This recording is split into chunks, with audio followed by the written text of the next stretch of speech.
J'ai eu une intégration il y a quelques années et je vais l'exprimer pour l'Afrique. Parce que ça concerne l'Afrique.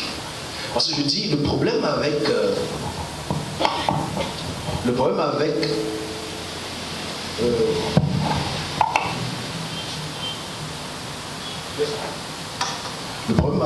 ce que je veux dire ici, c'est que ça concerne l'Afrique.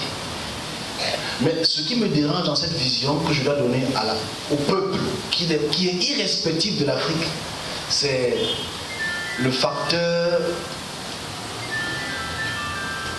des colonisés. C'est que nous sommes encore colonisés dans la tête. Donc je veux que ce message touche toutes les couches de l'Afrique.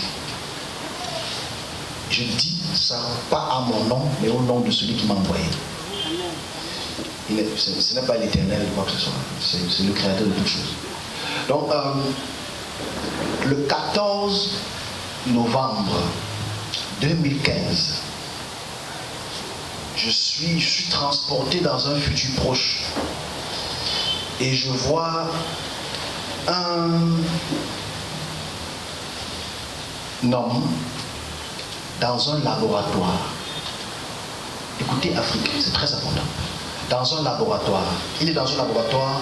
C'est quelqu'un qui a la peau caucasienne ou la peau malte. Dans ce laboratoire, il est en train de concocter regrouper certaines molécules à base d'une plante et à base du liquide d'une plante et à base du fruit et son liquide. Et il fait des connexions avec une petite lumière incandescente et ça s'éclaire. Je suis en haut, genre je le vois du bas. Et Dieu me dit, est-ce que tu vois ce liquide à sa gauche? Il y avait un tube, un test tube à sa gauche. Ce test tube avait un liquide blanchâtre. Ce liquide connecté à des anodes et à des cathodes ont produit ce qu'on appelle une lumière incandescente et ça a éclairé pour un bout de temps. Et Dieu me fait remonter un peu plus haut.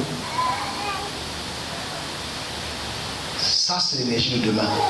Je me réveille, il écrit et je l'écris. Nous sommes en novembre 2015.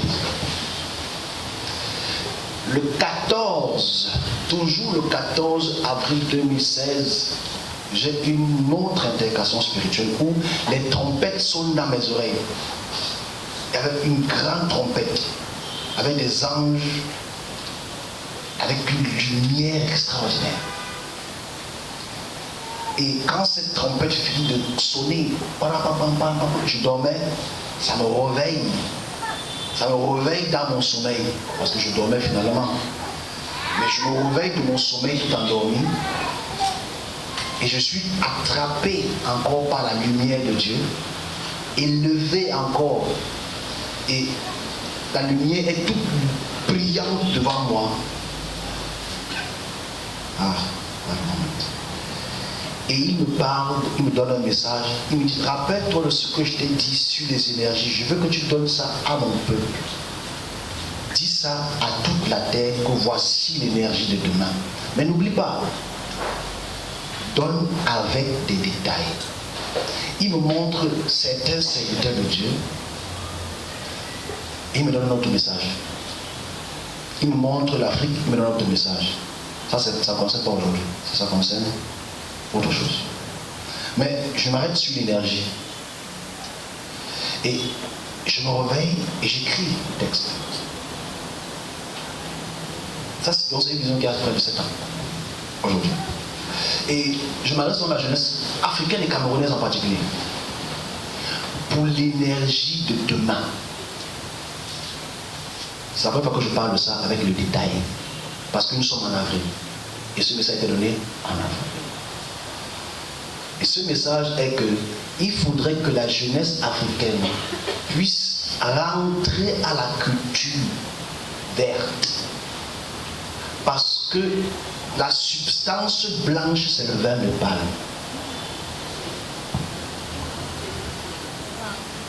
Donc, aller dans la culture des palmes, c'est l'énergie de demain. Je m'adresse à la jeunesse. On a parlé dans un sens aujourd'hui. Celui qui va découvrir les palmes, la culture des palmes, il faut que tu aies déjà des palmes. Ce que je dis dans un sens aujourd'hui, on va se comprendre d'ici 2030. Donc, je pousse la jeunesse à cultiver sur les palmes.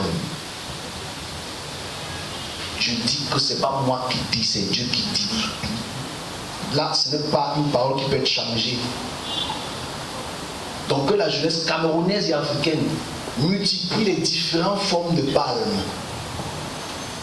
Tape le sol parce que c'est l'énergie de demain. Parce que l'énergie fossile va tomber. Mais l'énergie des palmes va prendre l'ampleur. Et c'est sévèrement moins polluant que toutes les autres formes d'énergie dans sa découverte énergétique. Ça va aider à réduire les taux de pollution sonore qui est très important et des pollutions de l'air. Donc ici, je m'adresse à la population du monde que ce n'est pas mon message. J'aurais pu faire ça moi-même, mais je n'ai pas le droit de le faire.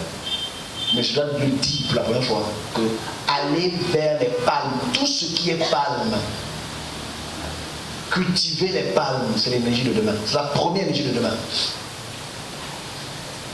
En 2021, l'année passée, j'ai encore exprimé une autre vision sur l'énergie. Là maintenant, c'est une énergie toujours hydraulique. C'est que c'est une énergie qui est purement liquide. Ça n'a pas encore été vraiment découvert, même si les gens l'ont touché, ils n'ont pas encore testé. Parce que j'explique une chose, parce que je veux qu'on comprenne la puissance de Dieu, parce que c'est lui qui a tout créé, dans le domaine des découvertes. Ce n'est pas Satan qui fait découvrir comme ça. Satan ne découvre rien parce que Satan n'a rien créé. Ok? C'est ceux qui découvrent, comme je dis là, dans les domaines qu'il faut expliquer, c'est l'homme qui utilise mal les ressources primaires. C'est l'homme. Je peux dire que j'ai un petit pouvoir.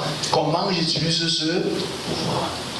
C'est l'homme qui utilise mal les ressources qui apportent ce qu'on appelle ces désordres sur terre. La deuxième forme d'énergie, on m'a encore montré, qui se trouve encore une fois de plus en Afrique.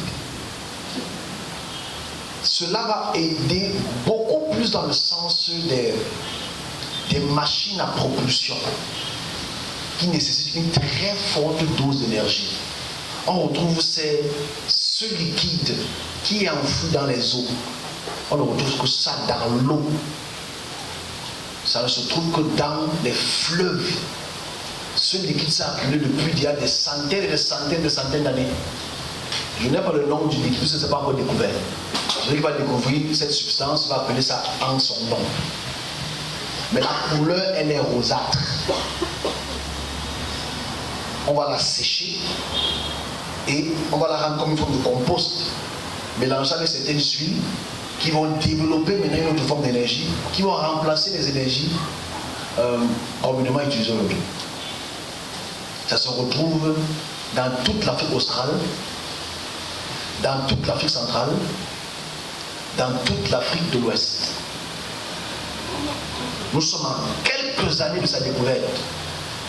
Et je le dis parce que je sais que les Africains sont encore colonisés.